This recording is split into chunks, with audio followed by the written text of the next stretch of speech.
Começa agora o BTCast. Teologia é nosso esporte.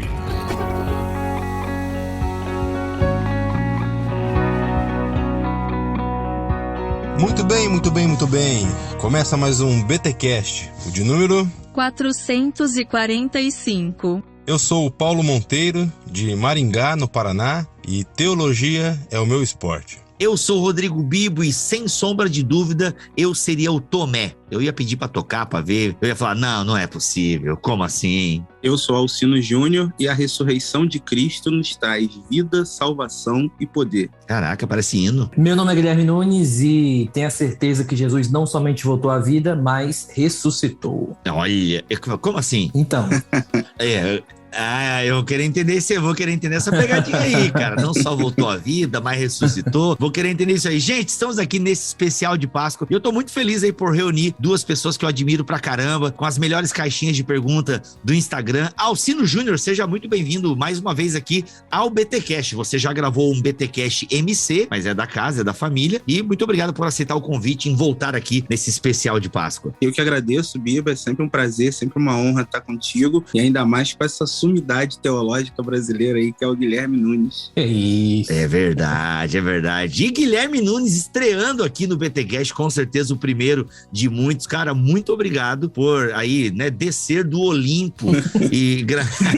Sacanagem. E, aliás, eu não posso falar sacanagem, descobri que no Rio de Janeiro é uma palavra muito feia, mas, gente, no Sul não é, tá bom? Eu tô aqui com carioca, então eu tô fazendo essa meia-culpa aqui. Mas, Guilherme, muito obrigado pela tua presença, mano, aqui no BTcast. O prazer é meu, a honra verdadeira de estar aqui. Alguns ficam felizes aí por passar em Harvard. Eu fico feliz em gravar um podcast com o Bilbo e essa sumidade.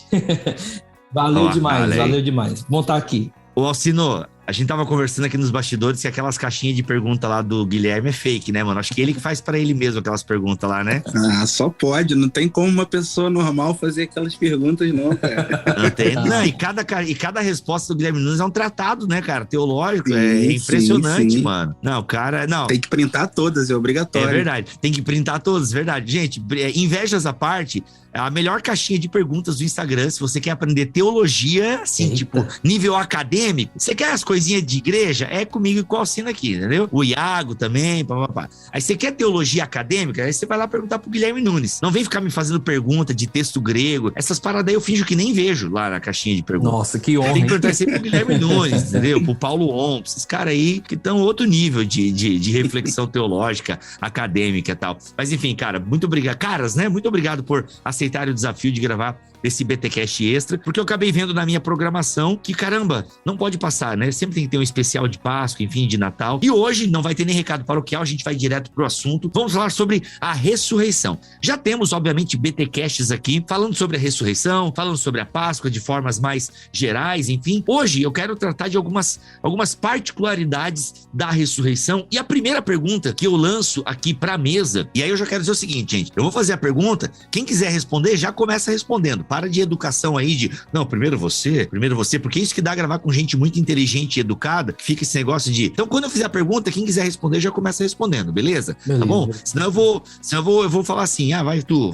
Eu não quero ficar fazendo isso. Então me ajudem aqui. E a primeira pergunta pra mesa é o quê? Galera, ressurreição. Temos a ressurreição, Jesus falando sobre a ressurreição ao longo dos evangelhos, enfim, às vezes de forma implícita, às vezes de forma mais clara, mas essa palavra ou esse conceito, ressurreição, quando saía da boca de Jesus, o que Jesus queria dizer e como os discípulos entendiam? São duas perguntas em uma, ou seja, a ideia da ressurreição estava presente no período e na teologia do tempo de Jesus?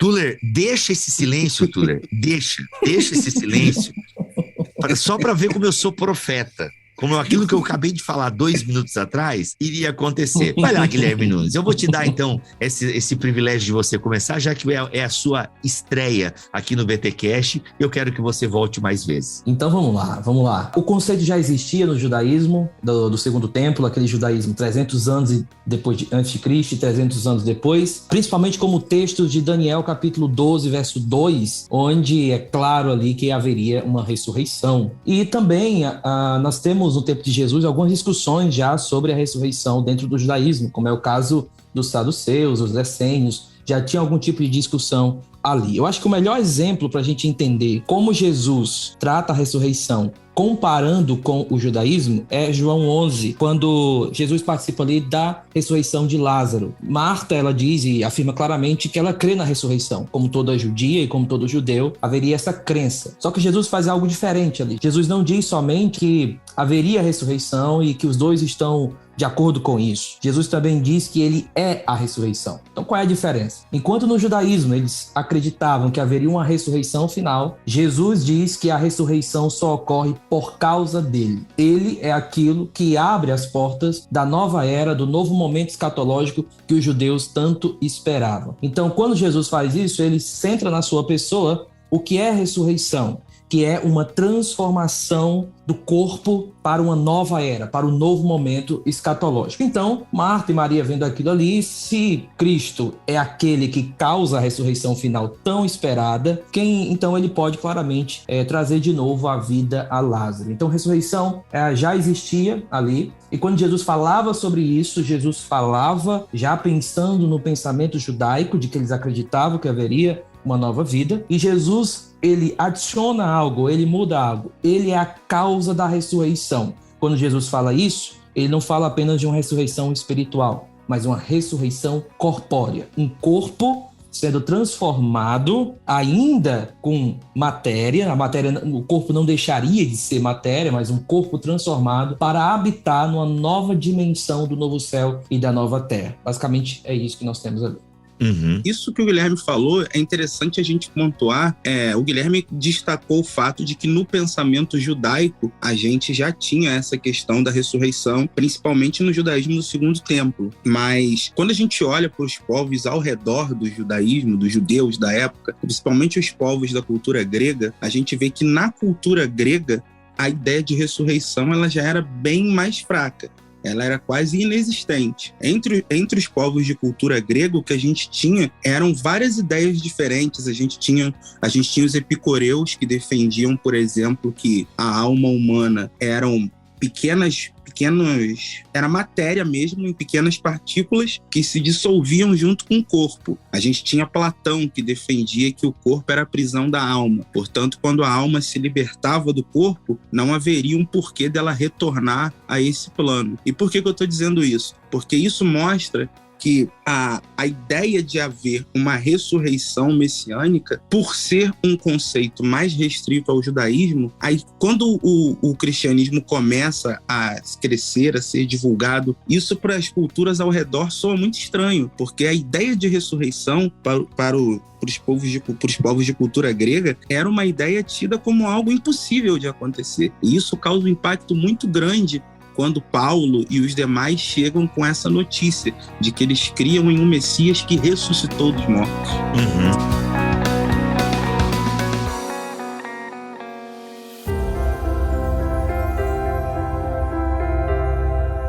Eu quero voltar um pouquinho ali na questão, para ficar bem claro para nossa audiência, a ideia da ressurreição. Então, o judaísmo acreditava na ressurreição, só que eles acreditavam numa ressurreição escatológica. Não sei se eu posso usar essa expressão, no sentido de que, cara, vai chegar um momento em que os justos vão ressuscitar. Ainda que tinha uma parte, tinha um grupo religioso que não acreditava na ressurreição, que eram os saduceus. Isso. Tinha um grupo, né? Ou seja, que até a galera que queria, que tava curtindo o mundo do jeito que tava, com os acordos e tal, aquela galera que tava curtindo o status quo, por assim dizer. E por que falar de uma bonança se eu já tô vivendo uma bonança? Mas eu quero entender um pouco isso assim, ó. Então existia o conceito da ressurreição, só que era um conceito pro fim dos tempos, onde os justos ressuscitariam. A parada que Jesus faz com Lázaro, por exemplo, e ele diz que ele é a ressurreição, isso então vem testificar de algo, como o Guilherme falou, mas ao mesmo tempo nós já tivemos ressurreição, ou seja, o voltar à vida, e no Antigo Testamento não tivemos já essa ideia de que um indivíduo voltou à vida e tal, ou não? A gente tem os casos lá de Elias e Eliseu ressuscitando pessoas que haviam morrido, e a gente tem o caso de Lázaro, mas esses casos são diferentes porque eles apontam para pessoas que ressuscitaram, mas que voltaram a morrer depois. É diferente do conceito de ressurreição que os judeus tinham em mente. Essa ressurreição escatológica, que era uma ressurreição definitiva, digamos assim. A pessoa não voltaria a morrer depois novamente. Sim, acho que é inclusive a diferença que o Gui quis apontar na entrada dele, né? Jesus não só voltou à vida, né? Ele ressuscitou. Tipo, ele voltou à vida para nunca mais morrer. Algo que foi diferente com o Lázaro, que em algum momento ele morreu. A gente acha, né? Não sei, né? Brincadeira. Ele morreu. E é isso. Então Jesus, ele volta à vida e não morre mais. Diferente de Lázaro, que voltou à vida e morreu. Mas mesmo assim, ficou meio... Essas falas de Jesus, então, não eram bem compreendidas. Porque a galera viu Jesus ressuscitar Lázaro e ok, mas Lázaro, né, tipo, voltaria a morrer. Como é que a galera vai entendendo isso, assim? Porque os discípulos já estavam sacando essa ideia de Jesus, de que ele vai ressuscitar. Tem essa discussão, né? Uns vão dizer que não, os discípulos não acreditavam que Jesus pudesse voltar à vida.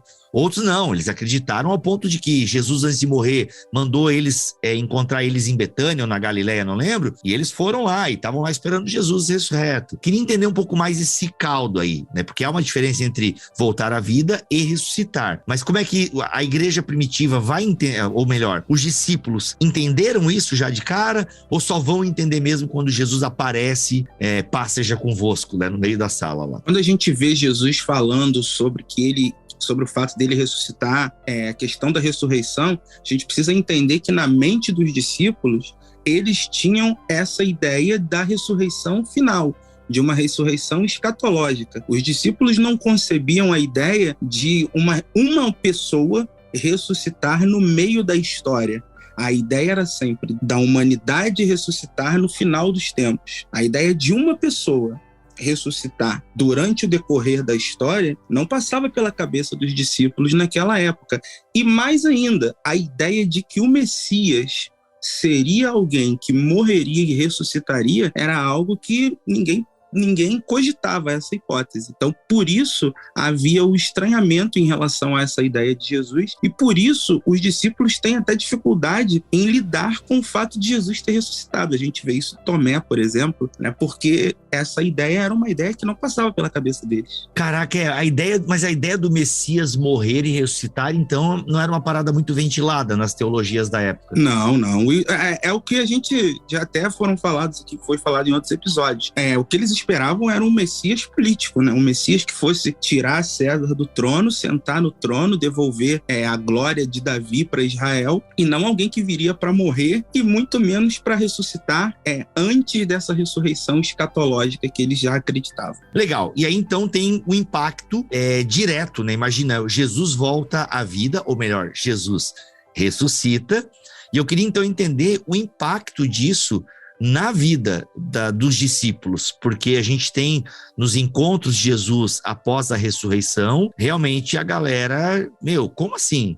E parte dos discípulos, de alguma forma, vamos lá, acho que é para Betânia que ele fala no Evangelho de Marcos, me encontrem em Betânia, e de fato tinha discípulos, eles estavam lá em Betânia e tal, mas enfim, foi com certeza uma parada surpreendente o que acontece, a ressurreição foi algo que surpreendeu os discípulos, eu imagino que foi algo surpreendente. Qual o impacto da ressurreição, então, na vida dos discípulos? Acho que um primeiro impacto, assim, bastante presente logo no início ali, nos dias depois que seguem a ressurreição de Jesus, foi que ao ver o Jesus ressuscitado, Cristo ressuscitado, aquilo teve nos discípulos um forte efeito retroativo. Ou seja, de tudo aquilo que Jesus falou no seu ministério e no seu ensino, foi confirmado, foi batido o martelo de que era verdadeiro. Então, isso impulsionou, segundo Lério Hurtado, a devoção do cristianismo primitivo. O cristianismo primitivo não brigou pela ressurreição de Jesus em termos meramente apologéticos. No primeiro impacto foi a devoção. Eles olharam o Cristo ressuscitado e ali começaram a adorar ele como o Senhor exaltado. Um outro efeito muito importante na igreja primitiva é que houve um impacto no testemunho e na força do testemunho deles. Uma grande escritora do cristianismo primitivo uma vez afirmou que os cristãos que tinham alguma ideia gnóstica de que o corpo não importava eram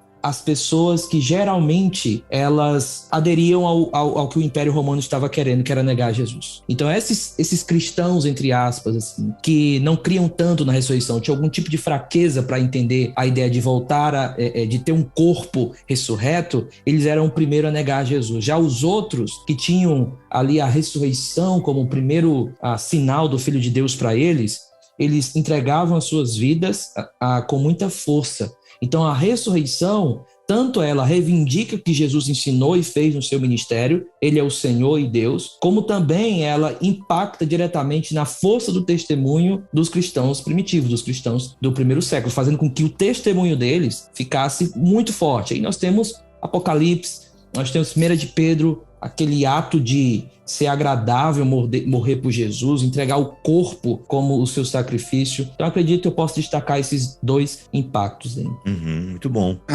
Dentro desse impacto missionário que o Guilherme colocou, é interessante porque quando Jesus ressuscita, o foco, né, o cerne da mensagem cristã, ele se diferencia de qualquer outro que era pregado na época. Porque nós não estamos mais pregando um grande mestre ou um grande conselheiro que veio, deixou a sua mensagem aqui e morreu. Não, nós estamos pregando alguém que venceu a morte. Então, como o Guilherme falou, isso impacta o testemunho da igreja primitiva e a gente vê os impactos que isso causa inclusive nas pessoas que tiveram encontros pessoais com Jesus após a ressurreição dele. A gente, quando vê as narrativas dos encontros que houve depois que Jesus ressuscitou, a gente vê muita coisa mudando. Só para citar um exemplo, quando Maria Madalena vai ao sepulcro, o texto diz que ela vê Jesus e não reconhece Jesus, quando ela olha para ele. E aí ela começa a cogitar, só que quando Jesus chama ela pelo nome, aí ela reconhece. E aí é interessante porque Jesus diz que as ovelhas dele reconhecem a sua voz, e Maria reconhece quando ele a chama pelo nome. E a reação, ou melhor, o desenrolar do texto diz que Deus fala assim para Maria: olha, não me segures, vai e anuncia para os outros que eu ressuscitei. A ideia ali era de que ela deu um abraço em Jesus. Só que Jesus fala: não, você não tem que ficar só me abraçando, você tem que ir e anunciar. Então, a ressurreição de Cristo, ela dá uma força, ela gera uma potência na questão do anúncio da mensagem que Jesus ordenou que fosse pregada. Muito bom. Qual é a expressão que o Lério Hurtado cunhou, que você disse aí, Guilherme? A ideia dele é que após a ressurreição, a devoção da igreja primitiva, ela foi fundamentada na ressurreição, não só na morte. Havia um impacto. Eu acho que isso, inclusive, é um dos... Se a gente pudesse falar em provas históricas da ressurreição, eu penso que esse fervor missionário que transforma homens medrosos, por assim dizer, a maioria deles saiu correndo quando a guarda romana chega, e até Pedro ali até tenta alguma coisa e Jesus dá uma acalmada e tal, enfim, o Malco agradeceu, mas grosso modo a galera sai correndo, foge. Pedro não encara a parada depois, né, nega Jesus, enfim, e de repente essa galera começa a anunciar, tem intrepidez. Se você lê no Evangelho de Atos, a galera vai perante as autoridades religiosas e as autoridades legais e falam de Jesus como o César, não, como o Kaiser, né? Como Quírios, né? Como o Senhor. Isso é uma afronta política, enfim. E então essa certeza de que, mano, ele é realmente a ressurreição e a vida. Aí, trazendo Paulo, né? Cara, morrer é lucro. Ele garante, né? Ele garante a nossa ressurreição no último dia. Então, pra mim, esse impacto... E outra, era um movimento fácil de você estancar. O movimento da seita cristã, por assim dizer, assim que o cristianismo nasce como uma seita do judaísmo, ele seria fácil de estancar. Era só pendurar o corpo de novo, entendeu? Assim, destila com esse corpo aí, pelo amor de Deus, que o Calvário não foi suficiente para esses doidos. E agora estão dizendo que o cara ressuscitou. Alguém volta lá, por gentileza, e tira o corpo lá, faz essa profanação do corpo lá, viola as leis religiosas dele, dane-se, e alguém fica andando com esse corpo aí. Não fizeram. Não fizeram porque não era possível. Então eu acho esse argumento, ele muito bom. Provar. A gente não tem como. Mas por que não estancaram desde o começo, né? Quando começou a fazer barulho, quando começou a fazer, principalmente os judeus, né? Tipo, guarda romana, ô Pilatos, dá pra gente invadir lá o túmulo e pegar de novo o corpo lá? Porque a galera tá agora estão enchendo mais a paciência ainda. Antes era só o filho da irmã Maria. Agora tem aí uma galera, tá? Tem uns 500 aí que estão dizendo que o cara ressuscitou. Vamos acabar logo com esse negócio aí, que tá atrapalhando o esquema aqui do templo. Então eu acho isso muito, muito bacana. Dos encontros, vocês querem destacar mais algum, assim, que tipo, o impacto visível que a gente tem nas escrituras? Eu acho interessante também, Bill, o encontro de Jesus com Pedro. Porque quando a gente vê a atitude de Pedro no encontro que Jesus tem com ele na praia, é muito interessante, porque no primeiro encontro de Jesus com Pedro, lá na pesca milagrosa, quando Jesus manda que Pedro lance a rede, e ele lança e a rede vem cheia de peixes, a atitude de Pedro é de pedir para Jesus se afastar dele. Ele fala, olha, se afasta de mim porque eu sou pecador. E aí quando Jesus ressuscita e manda ele lançar a rede, ele lança e a rede se enche de peixe novamente, a atitude de Pedro é o contrário, ele pula na água e vai em direção a Jesus. Então lá atrás ele queria que Jesus se afastasse, agora ele quer estar perto de Jesus. Então isso mostra também o quanto impactou até não só as convicções, mas até os sentimentos que eles mesmos nutriam em relação à pessoa de Jesus. Porque antes Pedro se sentia indigno. E agora, quando Jesus ressuscita, a impressão que a gente tem é que ele entendeu que a questão não é a dignidade dele. A questão é que Jesus estava vindo para resgatá-lo. Ele que tinha negado a Jesus 3 vezes, Jesus vai na praia buscar ele e dizer, olha, eu quero você aqui comigo, perto de mim de novo. Uhum. Aliás, nesse encontro, né, Gui, nós temos, é nesse encontro que nós temos o clássico Tu Me Amas? É, esse mesmo. E aí, mas Guilherme, já que a gente tá aqui, vamos aproveitar, né, Alcino, já que a gente tá com um professor de grego aqui.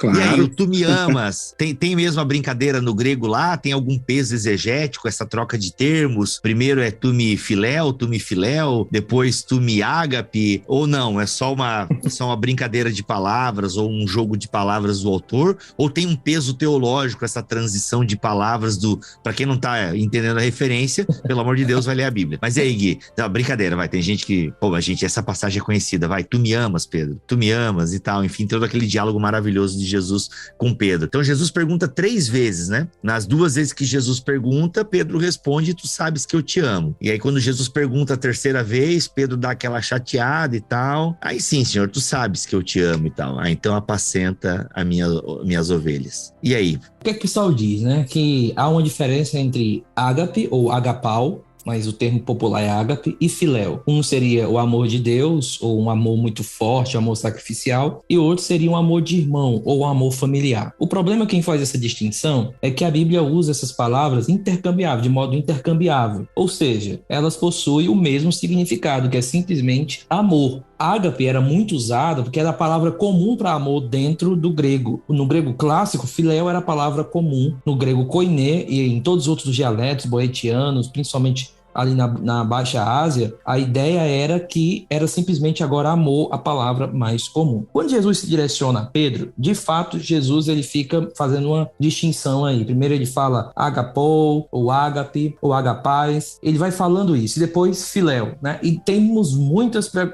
pregações fazendo distinção. Agora ele está dizendo no final, tu me amas como irmão, ou Pedro diz, tu sabe que eu te amo simplesmente como irmão.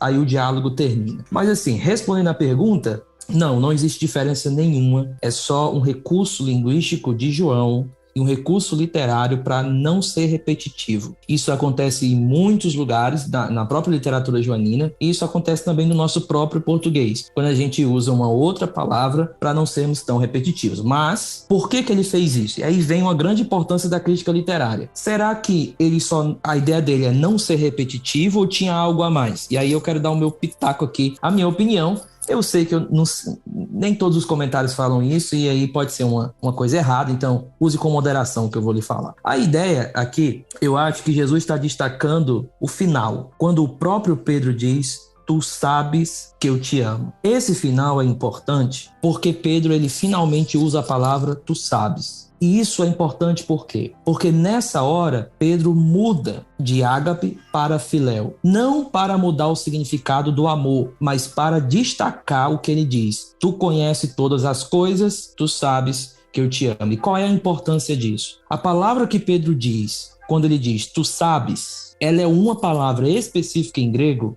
que não é só tu me ama em geral. É tu sabes porque tu viu no passado provas do meu amor. Tu viu no passado que eu te amei. Então, quando Pedro, no final, muda ágape para filéu, ele não quer destacar a diferença de amor. Ele quer chamar a atenção para tu sabes. Tu sabes ao decorrer do teu ministério que eu te amei. Nessa hora, Pedro é restaurado, porque Deus diz, realmente, eu sei, apacenta minhas ovelhas, tu me ama de verdade. Então, Jesus reafirma o amor de Pedro por ele. Esse é o ponto dessa passagem. Caraca, muito bom, hein? Muito bom. Não é o tema da ressurreição, mas já aproveitamos para tirar aqui uma casquinha do grego, porque realmente se fazem muitas pregações em cima disso, e eu acho que é legal a gente aproveitar para esclarecer isso.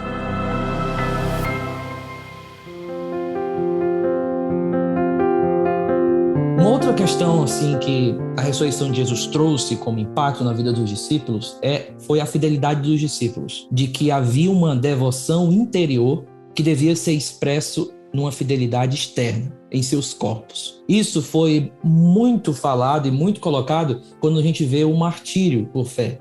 Eles estavam encorajados a entregar os seus corpos. Então, por que a ressurreição? Como a ressurreição impacta os discípulos? Porque eles perceberam que o corpo importa e que a fidelidade corporal importava. Ou seja, eles entendiam que vida com Deus não era só etérea, não era só uma questão espiritual. Tinha que ter um sacrifício no corpo, oferecer o seu corpo como um sacrifício vivo, porque Cristo foi o paradigma crucial para os crentes. O protótipo, ou seja, ele entrega a sua vida e ressuscita. Assim deveria ser os discípulos. Eles entregariam as suas vidas e ressuscitariam. Legal. É importante notar que esses eventos de Lázaro, a filha de Jairo, a viúva de Naim, ali todos eles são narrativas, principalmente a de Lázaro, que Jesus não diz necessariamente que ele ressuscita Lázaro. Ainda que, mesmo assim, a palavra que Jesus usa lá para falar da ressurreição de Lázaro não é nem tanto a palavra que é usada para a ressurreição de Jesus. Mas ainda assim, o ponto todo é que há uma diferença. Quando eu volto à vida, eu volto com o mesmo corpo, da mesma forma, perecível, não preparado para a nova dimensão, novo céu e nova terra, que exigirá um corpo transformado. Então, a grande diferença do voltar à vida para a ressurreição é que na ressurreição há um corpo transformado, que Paulo vai chamar lá em 1 Coríntios capítulo 15, verso 42, assim será com a ressurreição dos mortos. O corpo que é semeado é perecível e ressuscita imperecível. É semeado em desonra e ressuscitado em glória. É semeado em fraqueza e ressuscitado em poder. É semeado corpo natural, e aí vem uma discussão aqui do tamanho do mundo, e ressuscita um corpo espiritual, ou um corpo tomado pelo Espírito. A ideia de Paulo é dizer simplesmente, a nova dimensão em que entraremos não está preparada para o corpo que temos. Por isso que precisamos sofrer a transformação da ressurreição para assim adentrar essa nova dimensão tomada pelo Espírito. Colocando isso de forma bem prática, seria se a gente entrar com esse corpo aqui, dentro da nova dimensão escatológica que virá, esse corpo papocaria, ele estouraria. Nós precisamos de um corpo que esteja ali preparado para essa nova dimensão. Coisa que os coríntios estavam tendo dificuldade de entender. Para os coríntios, e aí reflete muito o que foi dito, eles estavam meio que desprezando o corpo. Para eles, refletindo boa parte das literaturas gregas, o corpo ele não importava tanto, afinal, você adora a Deus em espírito. Então, Paulo vai enfrentar um grande problema. Os coríntios estavam pecando no corpo e eles estavam adorando a Deus naturalmente do que eles diziam no espírito. E Paulo tem que separar 1 Coríntios capítulo 6 para falar da importância do corpo. E ele vai falar ali, olha, irmãos, o corpo vai ressuscitar, o corpo é do Senhor, o corpo é importante, porque os coríntios estavam desprezando isso. Então, a ideia é essa, voltar à vida é simplesmente voltar no mesmo estado natural e no mesmo estado perecível. Ressuscitar é ter o corpo transformado para entrar na nova dimensão escatológica, que é no fim, que nós precisamos estar. Um corpo tomado pelo Espírito. Seria mais ou menos essa diferença. Uma coisa que eu queria destacar dentro da linguagem paulina relacionada à ressurreição é que Paulo, ao mesmo tempo em que ele enxerga toda essa questão que o Guilherme colocou, em que ele enxerga a questão de uma ressurreição escatológica, Paulo ele também traz a ressurreição para um outro plano, que é o seguinte: ele diz, nós cristãos já estamos ressuscitados com Cristo. Então Paulo aponta, ele apresenta a ressurreição não só como sendo essa ressurreição corpórea, mas também como sendo a ressurreição no sentido de uma nova mentalidade, no sentido de um novo jeito de ser, de um caráter transformado pelo Espírito. É interessante porque esse conceito começa a aparecer em Paulo, e Paulo desenvolve bem essa questão para mostrar que ressurreição vai muito além do que apenas voltar da morte no corpo, mas também envolve um homem que era morto nos seus delitos e pecados e agora ressuscita para uma nova vida com Cristo, ainda nessa vida aqui. Caraca, Alcino, essa ideia da nova mentalidade é fantástico, porque o fato de Jesus Cristo, vão me corrigindo aqui, eu vou construir um pensamento, vocês me corrigem aqui. O fato de Jesus Cristo ter ressuscitado é meio que já a chegada da nova era, por assim dizer. É que a palavra nova era ficou muito queimada, né? Mas a ideia do grego é isso, né? Um novo éon, alguma coisa assim, não é? É a nova era, gente. É a inauguração do reino de Deus. Inauguração, né? Do reino de Deus. É que, gente, nova era é um termo tão legal, pena que foi manchado aí pelas esquisitices da galera aí. Mas, ou seja, essa nova era, esse novo éon, esse novo tempo. Então, Jesus Cristo, ele traz já, né, essa ideia de que o céu vem ao nosso encontro. E aí, por isso que a gente ressuscita com Cristo meio que aqui e ainda não. Já dá pra fazer essa mistura, velho? Que loucura isso, cara. A ressurreição, ela é a inauguração do futuro reino de Deus, onde tudo vai se submeter à glória dele e, desse modo, tudo vai ser renovado e curado, assim como Cristo foi quando ressurreto. Então tem a ver, porque quando Cristo ele ressuscita, ele está inaugurando esse reino e ele está mostrando o seguinte: da mesma forma como eu voltei da morte, fui transformado, recebi ele volta num corpo que o N.T. Wright vai chamar de um corpo transfísico, né? Porque é um corpo que, ao mesmo tempo que pode ser tocado, que ingere alimentos, ele também não está preso à questão de... Ele entra em lugar que a porta está trancada. Então, da mesma forma como esse corpo foi transformado, toda a criação um dia vai experimentar essa transformação. Então, é essa nova criação, essa criação transformada, invadindo o nosso tempo, a nossa era, como você colocou, para mostrar que isso vai ser uma realidade total que hoje nós podemos ver através de Cristo. Muito bom. E isso me lembra muito o texto de Paulo em Romanos 4:25, que Paulo vai fazer uma relação entre ressurreição e justificação. Geralmente a gente faz uma relação de justificação e morte de Cristo, e Paulo em Romanos capítulo 4, verso 25 diz: ele foi entregue à morte por nossos pecados e ressuscitado para a nossa justificação. Então, para Paulo, a ressurreição faz parte da justificação. A questão é como é que pela ressurreição de Jesus nós também somos justificados. E a ideia é um pouco difícil, porque às vezes só a morte de Jesus ela é destacada para a nossa justificação nos livros, então nós temos pouca coisa relacionando justificação à ressurreição. Mas a ideia é que quando Jesus morre na cruz, há um veredito contra o pecado. Para que essa justificação do crente continue, esse veredito tem que se tornar vindicação. Ou seja, Deus olha para o homem e diz: agora que seus pecados são perdoados, agora eu posso te levar para experimentar uma nova vida, ser justificado. Então, a ideia é essa, que através da ressurreição de Jesus, o veredito contra o pecado se torna uma vindicação para uma nova vida. Por isso que o povo de Deus é justificado por conta da ressurreição de Jesus para viver essa nova vida. Muito bom. A regeneração também, 1 Pedro 1:3. Aqui, ó. Bendito seja o Deus e Pai de nosso Senhor Jesus Cristo, conforme a sua grande misericórdia, ele nos regenerou para uma esperança viva por meio da ressurreição de Jesus Cristo dentre os mortos. Ou seja, a esperança viva, ela habita no crente regenerado, e ele sabe que todos os sofrimentos, perseguições, enfim, tudo isso que assola a vida dele agora, não vai ser a palavra final, né? Porque Jesus trilhou o mesmo caminho, sofreu até a morte, mas o que? Ressuscitou, e ele garantiu assim, né? Para os seus o mesmo destino. E já que eu citei aqui a parte da esperança, de que Pedro fala, enfim, eu penso que eu queria ouvir agora uma palavra pastoral, já que ambos, né, são envolvidos na comunidade. O Alcino, você já é pastor, Alcino? Atua como, né? Mas já tem o PR antes do nome, que se não tem, não vale, né? Não, sou diácono. Então, só diácono. Resistir ao diácono e ele fugirá de vós. Então, piada ruim essa, hein? Mas, Alcino, você que tem uma atuação pastoral, mesmo sendo apenas um diácono, eu quero ouvir de vocês aí palavras pastorais neste final de semana de Páscoa. Por gentileza, fiquem à vontade. Já que você é só diácono, eu vou começar com o pastor Batista Guilherme Nunes. A ressurreição de Jesus, como foi lido fazendo essa relação com a esperança, ela é muito importante porque isso define esperança para nós. Enquanto para alguns esperança é só uma expectativa de que algo pode acontecer, para o crente é uma certeza de que algo vai acontecer, porque ele já aconteceu em Cristo, e assim, porque já aconteceu em Cristo, ele espera que isso acontecerá com ele. Então, o crente, quando ele entende que é garantido o fim, ele vive com esperança no processo. Durante esse processo que ele aguarda de sofrimento, de às vezes decepções, às vezes dificuldades. É nesse momento que, quando ele olha para a ressurreição de Jesus e ele encontra na ressurreição de Jesus uma espécie de paradigma pelo qual ele também vai ressuscitar no último dia, mesmo que ele morra, mesmo que as coisas não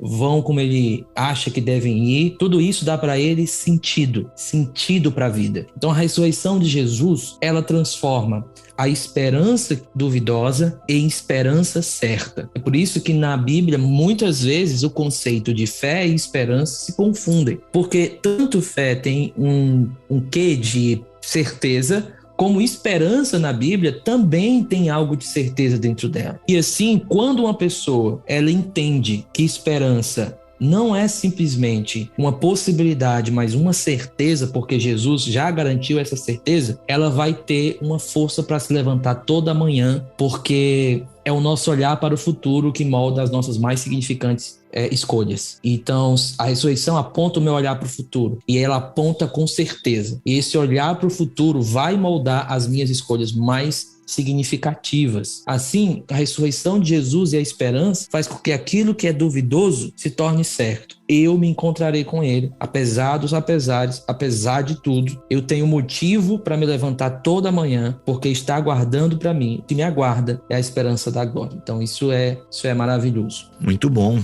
Diácono Alcino? Já que o Guilherme destacou a questão da esperança para o futuro, eu quero destacar os impactos da ressurreição para o nosso presente. Já que nós estamos no final de semana de Páscoa, é importante nós refletirmos em qual o valor disso para nós hoje, para a nossa vida aqui. E a ressurreição ela é muito importante no sentido de que ela serve para nos mostrar que, independente de raça, independente de classe social, independente de origem, independente de qualquer coisa, nós somos todos seres humanos e todos nós estamos sujeitos e todos nós morreremos. Mas o Cristo a quem nós servimos venceu a morte. Então o inimigo que torna todos os seres humanos, independente de qualquer coisa, iguais, esse inimigo foi vencido por Cristo. Então, quando eu olho para a ressurreição, eu vejo que todas essas diferenças se tornam secundárias, porque eu percebo que, independente de quem eu sou, de onde eu vim, eu um dia vou morrer, mas eu também sei que um dia eu vou ressuscitar como Cristo ressuscitou, e com ele passarei toda a minha eternidade. Então a ressurreição precisa causar em mim uma mudança de postura em relação ao outro, porque eu olho para o outro e vejo nele um mortal.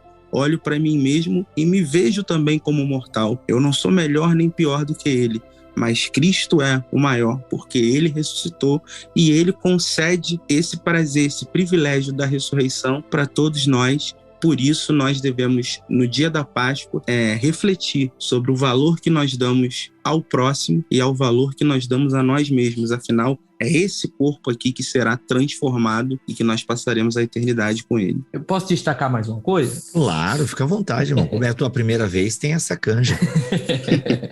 Uma das coisas mais interessantes da Bíblia, nas cartas paulinas, principalmente em Romanos capítulo 1, é que Paulo liga a ressurreição ao fato de que ele foi coroado com honra e glória. Ou seja, como diz o Gresham Machen, a mensagem cristã ela não foi fundamentada nos primeiros séculos na memória de um Cristo morto, mas na certeza de um Cristo ressuscitado. Ou seja, quando a gente diz Jesus é o Senhor, a gente está pressupondo que ele está ressuscitado, porque não existe Senhor sobre alguém morto. Então, quando a gente entende que Jesus ressuscitou, a gente entende que tem alguém sobre as nossas vidas que é Senhor e nós somos servos. E nós somos servos e vamos prestar conta para Ele daquilo tudo que fazemos. E é nessa certeza de que Jesus é o Senhor que Paulo, em 2 Coríntios capítulo 5, ele diz algo que para mim é maravilhoso. Ele diz: sabemos que se for destruída a temporária habitação terrena em que vivemos, temos da parte de Deus um edifício, uma casa eterna nos céus, não construída por mãos humanas. Enquanto isso, gememos, desejando ser revestidos da nossa habitação celestial, porque estando vestidos não seremos encontrados nus, pois enquanto estamos nesta casa, gememos e nos angustiamos, porque não queremos ser despidos, mas revestidos da nossa habitação celestial. Em outras palavras, Paulo não queria somente morrer e estar com Cristo no âmbito espiritual. Realmente será maravilhoso. Isso para Paulo já era suficiente, como ele diz em Filipenses capítulo 3, que ele prefere estar com Cristo imediatamente, mas aqui ele diz que a esperança dele é ressurreição, é estar na habitação dele. E qual a implicação disso para as nossas vidas? A implicação é essa. No início, Paulo diz que ele vive numa casa temporária. A palavra aqui é tenda. E uma das características da tenda é que ela sempre tende a se desgastar. Uma tenda, ela pode fazer de tudo para não se desgastar. A única maneira que ela tem para não se desgastar é tirando ela do sol, é não submetendo ela a alguma coisa que a desgaste. Mas Paulo, ele vive numa habitação e ele coloca essa habitação para se desgastar todo o tempo. É por isso que Paulo, ele entende que se o corpo dele vai se desgastar, querendo ou não, porque essa habitação é mortal, então que ele entregue a sua vida por algo que vale a pena. E isso é algo que precisa estar no nosso coração. Se o nosso corpo vai se desgastar, vai envelhecer, a única coisa que nos resta é encontrar um motivo digno para se viver. E Paulo encontrou entregando a sua vida para Jesus e entregando os seus melhores dias para Jesus. Eu tenho algumas doenças que naturalmente vão destruindo o meu corpo, né? No caso da diabetes, ela é muito pesada, minha diabetes é muito violenta. E todas as vezes que eu estou aplicando insulina, todas as vezes que eu estou passando mal porque tive alguma hiperglicemia ou uma hipoglicemia, às vezes eu viajo para pregar e é muito difícil viajar para pregar por conta do meu corpo, que já afetou até muita coisa da minha mente. Toda vez eu penso, ora, mas se eu tivesse bom, eu ia morrer de qualquer jeito. Então eu prefiro que eu morra ou me desgaste por algo que vale a pena. Existe uma mensagenzinha que é simples. Uma vida e logo passará. E só o que ficou por Cristo valerá. Vai valer a pena. Então acho que é isso que impacta a nossa vida. Uau, uau, uau, uau. Muito bom, gente. Muito bom. Sem palavras. Feliz Páscoa, galera. Muito bom, Felipe. Desconcertou, hein? Ficamos desconcertados. Muito bom, cara. Obrigado por esse compartilhar, obrigado por essas palavras. Gente, é isso. Foi mais um especial aqui no Bibotalk, especial de Páscoa. Espero que vocês tenham gostado desse episódio. Passem pra frente, é um episódio até evangelístico. Talvez um bom episódio para alguém ouvir pela primeira vez o nosso podcast. E ficou muito legal. Obrigado, Gui, pela tua presença aqui no BTcast, por essas palavras. Valeu demais. Foi algo maravilhoso. Conhecer também o Alcino, cara bom demais. Estou acompanhando ele. E é isso. Muito obrigado, Bill. É legal. E Alcino, obrigado, cara, por mais uma vez topar o desafio aí, por compartilhar com a gente também a tua sabedoria. Obrigado mesmo, cara. Eu te agradeço pelo convite. Prazer também estar contigo, estar com o Guilherme. E quero dizer que foi maravilhoso, aprendi muito aqui hoje e tenho certeza que muita gente vai ser abençoada com esse episódio aí. Sem dúvida. E, gente, terça-feira, permitindo Deus, tem mais BTcast pra vocês, tá bom? Então a gente volta daqui a pouquinho. É isso. Deus continue abençoando todos vocês. Feliz Páscoa. E vamos cantar. Porque Ele vive, posso crer no amanhã. Valeu, gente.